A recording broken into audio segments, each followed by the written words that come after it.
Bonjour, donc je suis Martin Guillaume, cofondateur de Green Praxis.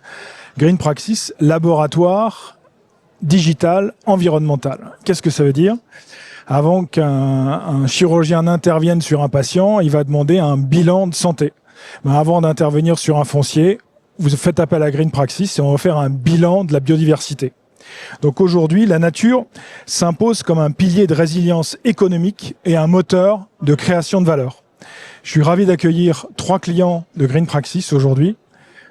Thierry Troidec, bonjour. CNP, Lucille Richaume, Suez, et Cédric, qui est chez Engie Green et qui font développement solaire, donc énergie renouvelable. Et pour contextualiser un peu les questions que je vais poser, je vais demander à chacun d'entre eux de présenter un petit peu les enjeux fonciers. Il ne s'agit pas d'un petit jardin, hein. On est sur des centaines d'hectares, voire des milliers d'hectares. Et je vais leur demander, pour chacun d'eux, de nous expliquer un petit peu les contextes dans lesquels ils opèrent leurs infrastructures, qu'ils opèrent les actifs qu'ils gèrent.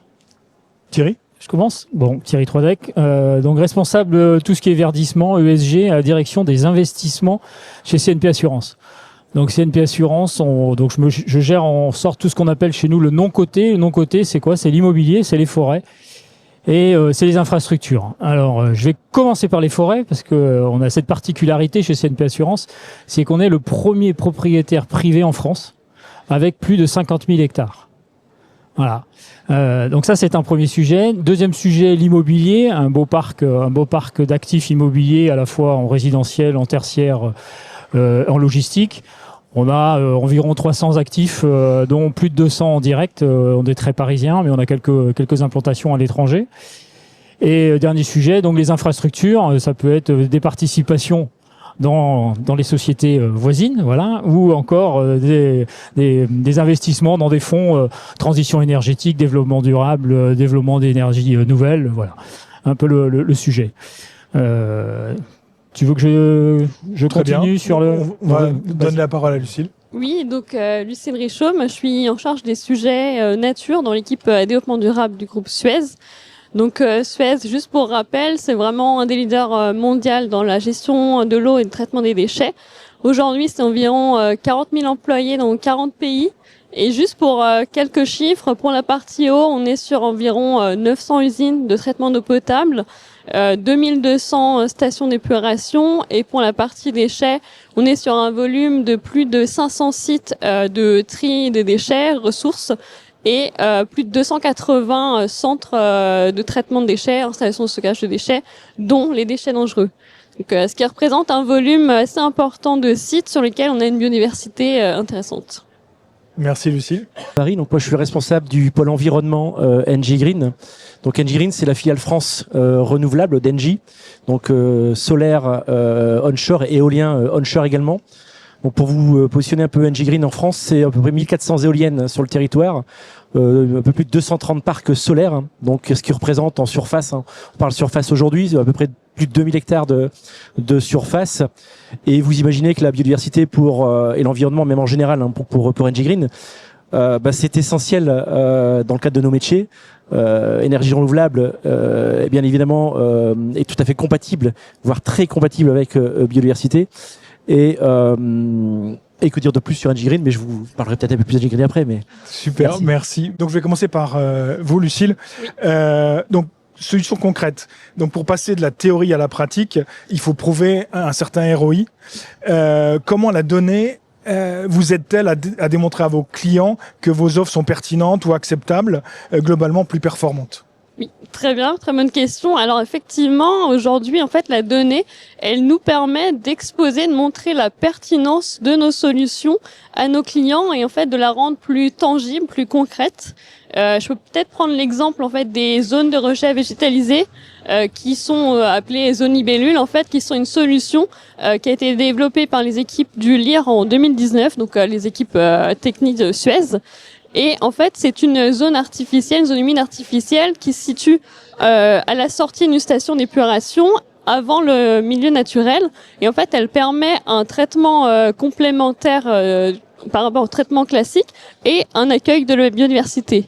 Et là où je veux en venir sur la donnée, en fait, c'était que pour vendre davantage cette solution aux clients, les équipes se sont rendues compte qu'il fallait apporter de la donnée et d'exposer en quoi il y avait une plus-value sur ce traitement-là. Et donc, ils ont développé l'EcoDiag, qui est un diagnostic terrain, mais qui permet de montrer vraiment l'amélioration de la qualité du rejet. Et là où je veux en venir, en fait, c'est que vraiment cette donnée nous permet au client de lui montrer de manière chiffrée à quoi sert cette solution. Et même si c'est une donnée qui est très très rare, on a aussi besoin d'outils qui utilisent l'intelligence artificielle pour vraiment collecter plus de données de manière plus efficace. Très clair. Comment la technologie vous permet-elle de vérifier ou de valider ces immenses surfaces avec des coûts qui soient maîtrisés et des cibles sans envoyer des experts partout? Ben voilà, c'est ça, c'est envoyer des experts partout. On l'a fait dans les 5 dernières années, on avait pris comme engagement d'aller mesurer l'indice de biodiversité sur l'ensemble de notre parc forestier. Donc imaginez, vous avez des gens qui passent dans 50 000 hectares, on avait plus 55 000 hectares de forêt qui sont passés comme ça au CRIP pour aller mesurer des indices de biodiversité. Donc on a eu le résultat, on a tenu nos engagements, on a mesuré 100% de notre patrimoine. Mais demain, c'est comment je vais pouvoir mesurer ça demain de manière un peu automatisée. C'est pour ça que quand j'ai eu la proposition Green Praxis, j'ai dit c'est super intéressant pour automatiser en fait le sujet et non plus faire passer des gens dans les forêts pour noter sur soit une tablette, soit sur un papier, tous ces sujets-là. Donc ça c'est le premier sujet en termes d'automatisation et de poursuite en fait dans la mesure de la donnée. Le deuxième sujet, il est lié à l'immobilier. Il est lié à une étude d'exposition au risque climatique qu'on a menée maintenant il y a bientôt 3 ans sur l'ensemble de notre parc immobilier. Donc c'est une obligation vis-à-vis de la taxonomie européenne de voir un peu tous ces sujets. On a réussi ainsi à mesurer sur l'ensemble de nos actifs qu'on détient en direct, donc beaucoup de France, Italie, Allemagne. On a réussi à mesurer en fait les niveaux d'exposition au risque climatique. Et globalement, je la fais courte, on est exposé, parce qu'on a un patrimoine plutôt français, on est exposé à 2 risques principaux, qui sont les îlots de chaleur et le risque inondation. Et là, je me dis, si Green Praxis est capable de mesurer un certain nombre de choses depuis là-haut dans les forêts, il doit être obligatoirement capable d'aller mesurer un indice de biodive et un indice d'artificialisation de sol sur mes actifs immobiliers. Voilà. Et donc, on a remis ça en œuvre, on a réussi à mesurer ce sujet-là. Et pourquoi? Donc, moi, ça me permet d'avoir une vision globale sur l'ensemble du patrimoine, comme je l'avais sur le risque d'exposition au risque climatique. J'ai maintenant cette mesure d'indice de biodive, cette mesure d'artificialisation de sol, ce qui fait que demain, toutes les boîtes, enfin tous les conseils et les assets qui travaillent sur mes actifs vont avoir de la donnée pour aller commencer à, on va dire, à développer des plans d'action pour atténuer justement ces expositions au risque climatique en allant verdir, mais quand je dis verdir, planter des arbres et verdir les actifs immobiliers et mettre de la terre, enlever du béton là où il y en a certainement trop pour pallier au risque d'inondation. Super. Voilà. Merci Thierry. Cédric, j'ai envie de vous poser une question sur l'acceptabilité de ce que vous faites. On oppose souvent nature et industrie. Au-delà de la conformité réglementaire, comment la donnée écologique précise et transparente devient un outil de dialogue avec les territoires et les décisionnaires pour lever un frein sur l'acceptabilité de vos projets? Alors, c'est une excellente question parce que c'est vrai qu'Engie, on a l'image Engie industrielle aujourd'hui, et c'est vrai, hein, nous sommes des industriels de gestion d'actifs. Je le disais en amont, plus de 5 gigawatts d'actifs en France. Et donc, bien évidemment, lorsqu'on arrive sur un territoire, on est invité par le territoire, on ne s'impose pas. Et donc, l'outil que Green Praxis nous propose aujourd'hui, c'est que avant d'engager toute discussion avec un territoire, ça nous permet d'effectuer un pré-diagnostic. Vous avez en tête que lorsqu'on installe un actif ENR, il y a un certain nombre de codes à respecter, notamment le code de l'environnement, et donc un certain nombre de diagnostics à mener. Et donc le fait d'arriver sur un territoire avec déjà un pré-diagnostic établi nous permet d'entrer de façon beaucoup plus confiante avec les élus, avec les acteurs du territoire, avec les associations, et surtout ne pas créer d'inquiétude. Il est arrivé dans le passé où on arrivait sur des territoires sans avoir effectué de pré-diagnostic, parce que tout simplement on n'avait pas le temps, parce qu'on avait aussi des élus pressés de développer, Et je peux vous assurer que c'est pas toujours très simple avec les associations parce que eux-mêmes ont une connaissance bien plus fine que nous qui arrivons sur le territoire de l'écologie présent sur ce projet. Et donc le fait de fiabiliser la donnée, le fait aussi de consolider la confiance, le fait aussi pour nous en tant qu'industriels de pouvoir aller devant nos financiers et leur proposer un prêt de JAG assuré permet ensuite d'accéder à la deuxième étape qui est l'étude d'impact qui elle par contre est obligatoire et s'appuiera malheureusement pas pour l'instant sur Green Praxis. Merci, et très très clair et très utile. Je voudrais maintenant aborder un autre point qui fait l'objet d'une étude sur les managers de ESG. Ils nous disent tous ceux qui reportent de la donnée ESG, le vivant c'est compliqué et il nous manque de données spécifiques. Et j'ai envie de vous poser à chacun cette question, de dire quels sont les problèmes auxquels vous êtes confrontés en matière de collecte de la donnée, l'homogénéité de cette donnée et comment l'automatisation et la standardisation de cette donnée peut rendre cette complexité non seulement plus abordable, mais surtout plus lisible. C'est-à-dire que des indicateurs de biodive, il y en a dans tous les sens. Il y a plein de choses qu'on peut utiliser. Mais comment vous faites pour essayer de synthétiser ça pour que les gens qui sont des décisionnaires, qui ne sont pas forcément des écologues, peuvent arriver à aborder et à appréhender la complexité du vivant qui est mesurable par plein d'indicateurs et encore une fois à échelle de la planète, parce que Suez travaille à l'échelle de la planète, vous travaillez à très grande échelle aussi. Comment on peut aborder cette complexité, cette automatisation et comment vous faites ça dans vos organisations respectives? À un moment, il faut se figer un certain nombre d'indicateurs. Il ne faut pas les multiplier. Il faut avoir des indicateurs de référence. Je repars sur simplement l'indicateur de biodiversité, l'IBP. Nous, on le suit dans les forêts depuis longtemps. C'est devenu un indicateur principal. Et pour preuve, il est même venu comme un KPI du conseil d'administration de CNP Assurance et il est suivi tous les ans, celui-là. Donc il parle depuis déjà un certain nombre d'années dans les forêts, donc idéalement il faut le retrouver sur une autre série d'actifs de manière à parler de la même chose. Okay, donc ça on a réussi à le faire ensemble de manière à avoir une vraie continuité dans les indicateurs et pas trouver des nouvelles choses. Non, faut se limiter et après se limiter, mais il faut aussi réussir à drainer, c'est ça je pense le plus important, c'est de drainer le maximum du portefeuille, le maximum d'actifs qu'on a en ligne, quoi. C'est réussir à avoir cette vue globale de manière à aller ensuite pouvoir faire les actions aux endroits qui sont les plus vulnérables, ceux qu'il faut vraiment faire bouger, quoi. Voilà. Et sans des outils comme celui de Green Praxis, on n'a pas cette vision globale. Et elle est essentielle en fait. Okay. Oui, je prends la suite. Alors, comme je le disais en introduction, en fait, on a un volume de foncier très important. Donc, déjà, pour prioriser sur ce volume-là, on a identifié un certain nombre de sites prioritaires vis-à-vis de la biodiversité.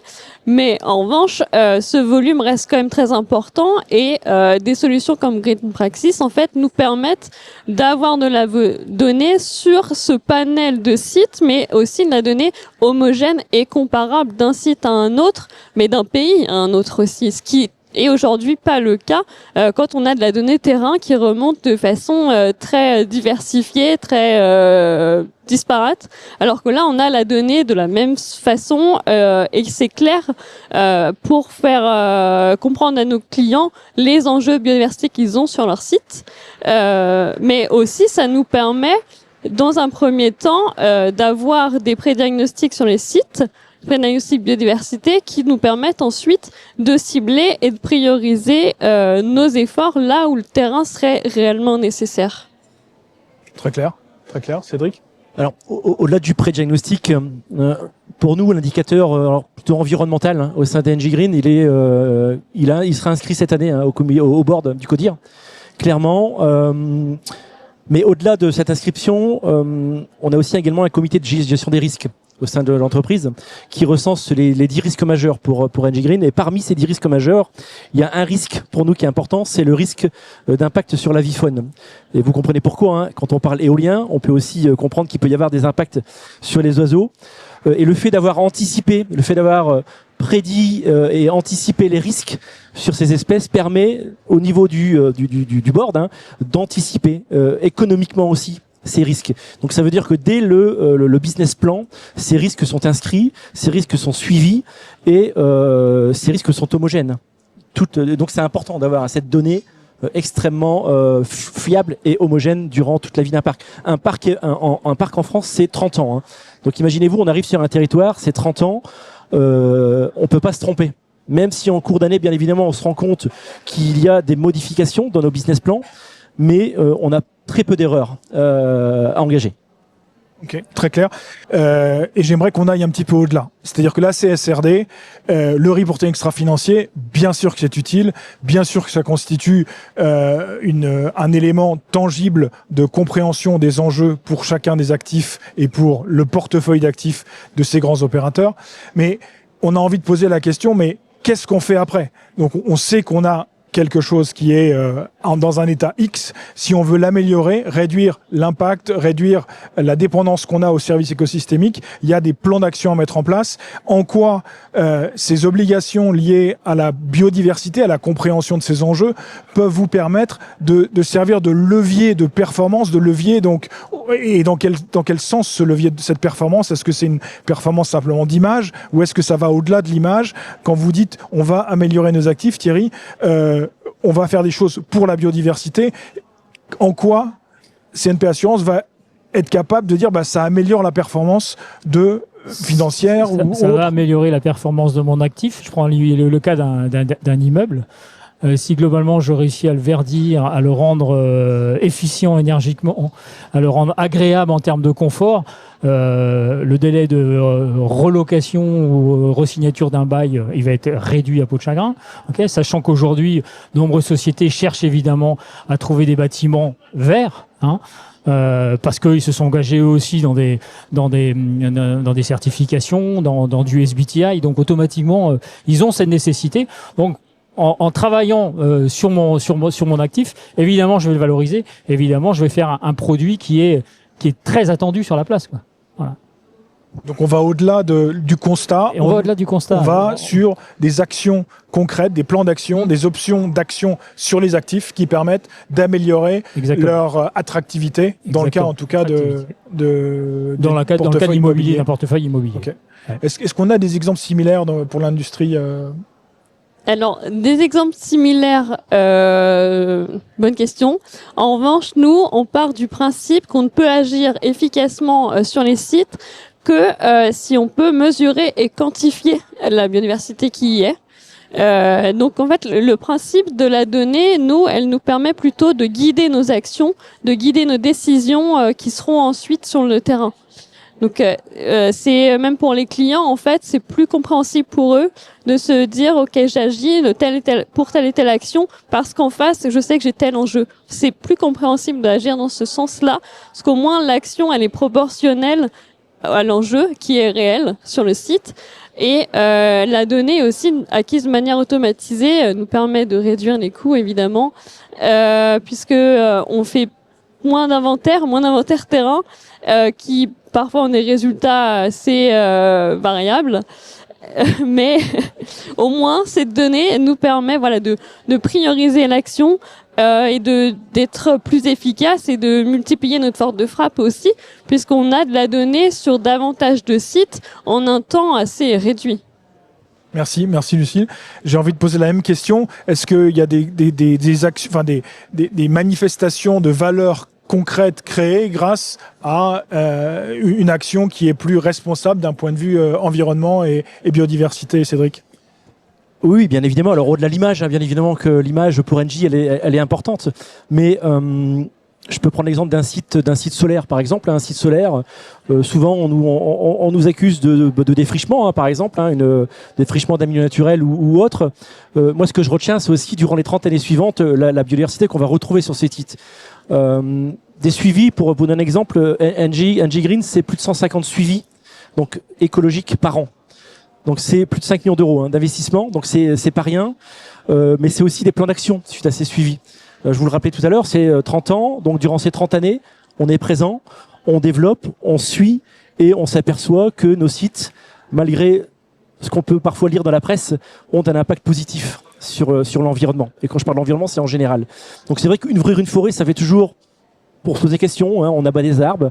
L'arbre est sacré quand même aujourd'hui, et j'en conçois, je l'entends. Mais ouvrir une forêt, c'est aussi favorable à la biodiversité. Donc là, des actions, on est là. On essaie aussi d'apporter une valeur ajoutée à des milieux qui sont parfois abandonnés. Voilà. Alors, comme on le voit, il y a des manifestations claires de valeur et de performance qui sont associées à une compréhension plus fine de la biodiversité et plus démocratique au sens plus abordable de la biodiversité. Alors, avant d'ouvrir des questions pour le public, parce qu'on va vous laisser, si vous avez des questions, je vais vous poser à chacun d'entre vous, vous donner l'opportunité de nous donner un petit peu votre synthèse et votre ressenti pour aujourd'hui et dans l'avenir autour de cette thématique de l'écologie et de la performance. Dieu sait si on est un petit peu le dernier îlot en Europe où ça reste quelque chose d'important. Je pense que c'est clairement quelque chose qui est en récession, au moins en Amérique du Nord. Qu'est-ce que ça vous inspire à vous trois d'associer et d'être les ambassadeurs de cette idée que la biodiversité et la performance peuvent être mariées dans un but de répondre non seulement aux exigences de préservation de l'environnement, mais aussi d'exigences de performance à long terme. Qu'est-ce que vous diriez à une entreprise qui n'a pas forcément cette vue-là, ou à une direction générale qui n'a pas forcément cette façon de voir les choses? C'est globalement pratiquement le seul moyen aujourd'hui qui permet de lutter contre l'adaptation au changement climatique. On va pas se leurrer. Donc il faut protéger les actifs, il faut protéger les forêts, il faut protéger tous ces éléments-là. Et j'irai un cran plus loin, c'est-à-dire que moi j'ai tendance aujourd'hui à dire je suis tout seul dans mon coin à regarder mon actif, à regarder ma forêt. Et en fait, quand on commence à travailler avec des outils comme ceux de Green Praxis, on se dit mais on a une vision un peu plus globale. Et je suis persuadé, et on est encore peu nombreux encore aujourd'hui, à vouloir travailler collectivement sur un sujet. On le voit moi j'ai quelques exemples d'actifs dans Paris ou en limite de Paris, où globalement, si je continue à travailler tout seul dans mon coin sur l'actif sans regarder ce qu'il y a autour, je vais pas faire grand chose. Et je suis persuadé qu'il y a plein de sujets, une plateforme logistique avec une toiture plate qui permet d'accueillir du photovoltaïque, un centre informatique à côté où je peux aller récupérer la chaleur pour aller chauffer mes cellules logistiques et redistribuer l'énergie que je chope sur le toit, je vais le distribuer pour aller faire un certain nombre de choses dans le centre informatique. Bon, ça n'est qu'un exemple, mais je suis persuadé qu'il y en a des comme ça un peu partout. On a la chance côté CNP d'être sur un site à Issy-les-Moulineaux avec une boucle de géothermie, avec un vrai mix tertiaire, logement, magasin. On a des calculateurs qui chauffent l'eau des habitants. Enfin, on a certainement beaucoup d'autres choses à faire, mais on a ce besoin de travailler collectivement. Merci Thierry. Alors en synthèse, je dirais que ça nous permet d'être plus efficaces. En fait, ça nous permet d'avoir de la donnée biodiversité dès aujourd'hui, sans attendre plusieurs années pour avoir des inventaires. Surtout dans des pays où il existe très peu de données, notamment en Inde. C'est vrai que ça nous permet d'agir dès maintenant, d'avoir de la donnée et d'agir maintenant sans attendre des années et des années sur l'ensemble de notre périmètre, qui est quand même des milliers de sites. Merci Lucille. Cédric, quelques mots Après tout ce qui a été dit, je pense que je partage la totalité, mais j'insisterai juste sur un point. Les énergies renouvelables sont des énergies décentralisées. Donc ça veut dire que nous sommes quotidiennement contraints, et tant mieux, de respecter l'environnement sur lequel on s'implante. Et je dirais que on n'a pas beaucoup parlé de réglementation, mais elle peut être contrainte parfois, mais en même temps elle peut être une vraie opportunité aussi pour nous. Parce que la réglementation nous permet de s'améliorer quotidiennement. Et regarder demain, c'est peut-être se projeter sur un espoir, en tout cas, mais alors je suis pas sûr qu'il y ait que la France en Europe et qu'il soit encore sensible à l'environnement, mais je pense qu'il y a d'autres pays européens et heureusement qu'il y a l'Europe pour nous aider aussi à maintenir ce niveau d'exigence en termes de protection de l'environnement. Voilà, il me reste à vous remercier tous les trois. C'était très inspirant, je crois, et très intéressant. À vous remercier, vous, on peut les applaudir. Merci beaucoup. Merci.